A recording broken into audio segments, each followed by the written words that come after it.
Hi everyone, welcome back to our channel. So today we will cover a new topic, that is Selenium interview question part 2. So in this series we have already covered the first part. If you have not seen that, you can go to my previous video and you can see that series. So today we will cover a few other questions which are very popular in Selenium interviews. Question is, which browser drivers are supported by Selenium WebDriver? So some commonly used browsers supported by Selenium are Google Chrome, Chrome driver, Firefox, Firefox driver, Internet Explorer driver, Safari, Safari driver, HTML unit, headless browser, HTML unit driver, Android, Selenoid APM, and iOS, iOS driver and APM. Sorry. Can we test API or web service using Selenium WebDriver? The answer is no. Selenium driver uses the browser native method to automate web application, so there is no support for web services. For web services, you can say that you can automate web services using rest assured or Karate framework, which are the libraries of Java. Next question is, what are the different ways of locating an element in Selenium? So there are multiple ways to locate an element. First one is ID, XPath, CSS selector, class name, tag name, name, link text, and partial link text. But the commonly used are ID, XPath, and CSS. Most of the time we are using these three. Rest of the thing you can also use, but the commonly used are XPath and CSS selector. Sometimes we use ID also. What is XPath? XPath or XML path is a query language that is used for selecting nodes from XML documents, and it is one of the locators supported by Selenium WebDriver, as we discussed here. What is absolute XPath? Absolute XPath is a way of locating an element using an XML expression from the beginning from the root node. Okay, so here you can easily remember it, like absolute path mean full XPath, which start from the root, like HTML body, div2, div1, so something like this. It should be something like this. So here we are giving the full, you can say, absolute path or full path, which start from HTML to various divs and nodes which are associated with that particular field.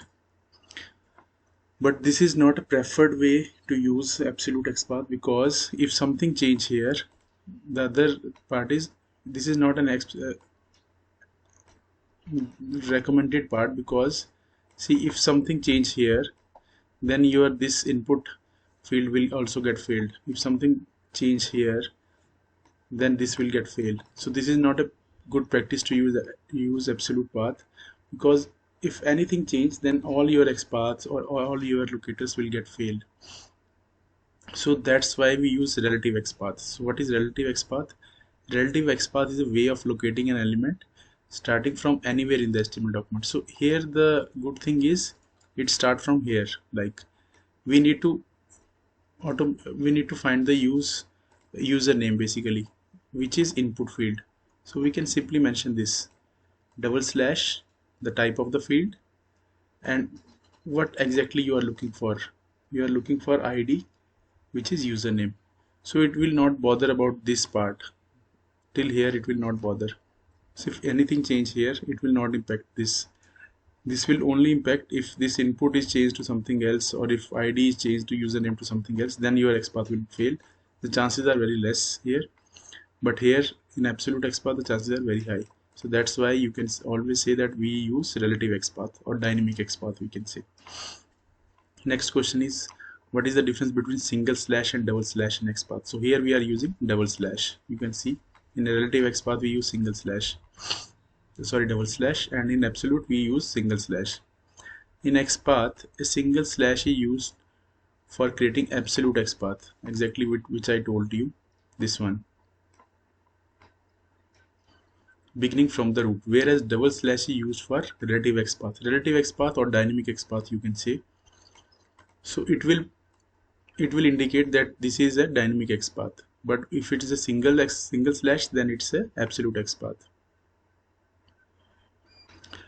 So here also they mention the same thing. The main disadvantage of absolute XPath is that if there is a slight change in UI or any element, the whole XPath will fail, which I told you, like if anything gets changed here, then your this part will also get failed. So that's why it's not preferred. But you can always remember what is absolute XPath and what is relative XPath. So next question is, how can we locate an element by only partially matching the value of its attribute in XPath? So if we want to create a dynamic XPath, there are multiple options. Like, so in this way, using contains, we can do it. Using contains method, we can locate an element by partially matching its attribute values. So attribute is user.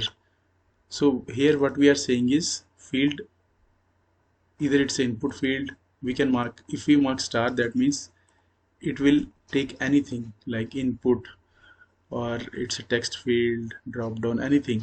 So it will indicate it can be anything, and it should contains attribute name to user. So anything which contains user, so it's a partially matching, it's not a fully matching of the username or the name field, whatever the attribute you are using, name, ID, it's partially matching it. So using contains we can achieve it. The concept is same, like we can use this dynamic XPath concept but using contains.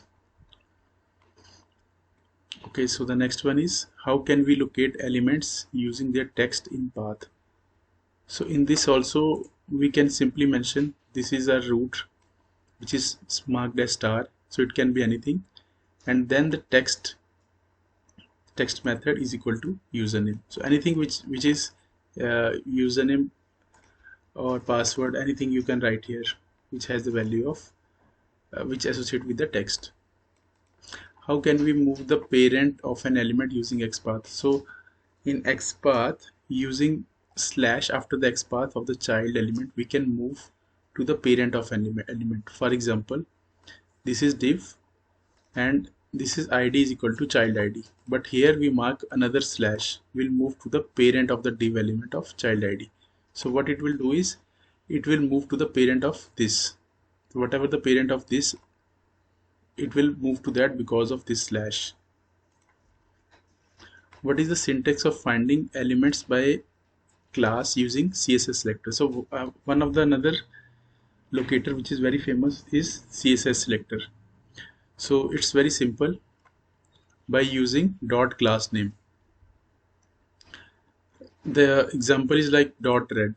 So class name is, let's say, red, so you can simply say, mention it like dot red, that's it, or dot whatever the class name is. That way you can use CSS selector. What is the syntax of finding element by ID using CSS selector? So for ID you can use this hash and then ID value, hash user ID. So ID is equal to user ID, so you can use this syntax, that's it. No slash or no other things like this. In XPath we use multiple things, but here the syntax is very simple in case of CSS selector. How can we select element by their attribute using CSS selector? So here we can simply mention attribute is equal to value with these square brackets, type is equal to small, type is attribute and value is equal to small. So in this way we can use CSS selector and XPath. So these are the common questions. This is the second part of the series. If you are new to this series, these are Selenium interview questions for both freshers as well as for the experienced person. You can go through my last video where I have covered the first part of the series. In the coming days I will create more videos on Selenium interviews and I will share with you. If you like the video, just hit the like button, share it with your friends, and if you're new to this channel, subscribe to this channel. Thank you so much for watching this video. You will have a good day. Thanks.